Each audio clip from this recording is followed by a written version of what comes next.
francophonie, ah, c'est une question compliquée. Un espace, je dirais, un espace commun. Voilà, un lieu commun où des gens se retrouvent et que j'aimerais encore plus vaste pour rencontrer encore plus de monde. Moi j'ai toujours raconté des histoires. Comme je l'expliquais quand, je ne sais pas comment traduire ça, mais quand j'étais enfant, ma mère me disait toujours Philippe il raconte beaucoup d'histoires. Ce qui a deux sens en français, je ne sais pas si vous les saisissez. Raconter des histoires, je ne sais pas, je raconte l'histoire, le petit chaperon rouge et tout ça, mais raconter des histoires c'est aussi un petit peu mentir. Enfin, pas mentir au sens méchant, mais c'est un petit peu... prendre la réalité, la transformer pour que ça soit plus riche, plus marrant, plus drôle, plus captivant.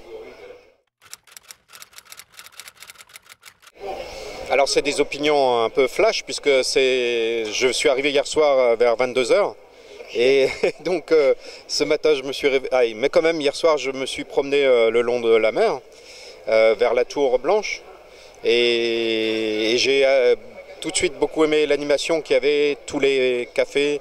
Et alors c'est peut-être un peu cliché, un peu touristique, mais je suis allé boire du ouzo. Mais j'en ai bu plusieurs. Et j'ai trouvé ça de mieux en mieux. Et, et j'ai passé une bonne soirée. Et pour vous dire à quel point c'était une soirée grecque, bien qu'il soit français, j'ai passé la soirée avec un philosophe. Voilà. Et concernant le salon, je suis arrivé là, c'est pareil, il y a 1h30 et tout de suite fait la rencontre, mais j'étais impressionné par deux choses. La première déjà la beauté du stand là qui est très réussi je trouve, cet espace blanc comme ça très vaste, comme une voile un peu qui va nous emmener sur la mer et donc ça c'est important. Et ensuite le public, je ne savais pas qui j'allais voir, il y avait du monde et les gens étaient enthousiastes et c'était très très plaisant et je trouve que c'est toujours un moment un peu magique d'arriver dans un pays qu'on ne connaît pas, ou pas, enfin, que je connais, j'étais déjà venu, mais disons d'arriver comme ça sans connaître et d'un seul coup plein de gens sont là pour vous rencontrer et c'est la magie du livre ça qui permet ça et ça c'est quelque chose de fort. C'est quelque chose que j'utilise, hein. Moi je vois un outil de communication et d'échange. Après, c'est un outil qui pour moi est, je ne sais pas, Facebook par exemple, c'est très bien pour moi pour parler de mes livres. Là je suis ici, les lecteurs que j'ai en Amérique du Sud le savent et si je sors un nouveau livre quelque part, tout le monde va l'apprendre très vite. Donc je trouve ça très bien et puis ça permet aux gens qui aiment mes livres de me contacter et ça c'est des échanges bien. Après, j'aime lire, quand je lis sur du papier plutôt mes livres. Après, donc c'est quelque chose avec quoi je fonctionne mais qui pour moi est quelque chose, un vrai outil important.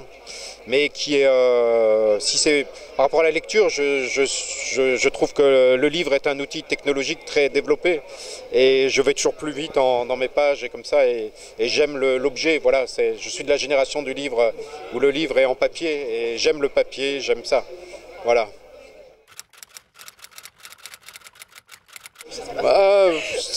Qu'est-ce que mes projets? Oui, je suis en train d'écrire d'autres livres. J'ai toujours un livre en chantier.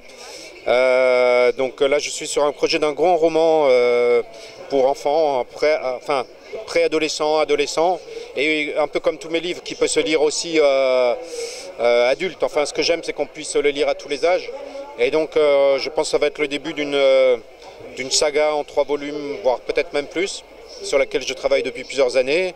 Après j'ai des projets d'albums plus courts. Et puis dans ma vie, c'est continuer à voir le monde, rencontrer mes lecteurs, passer des moments heureux, de lire de bons livres, boire de bons vins, voilà, converser avec des gens sympathiques. Voilà mon projet de vie. Merci à vous.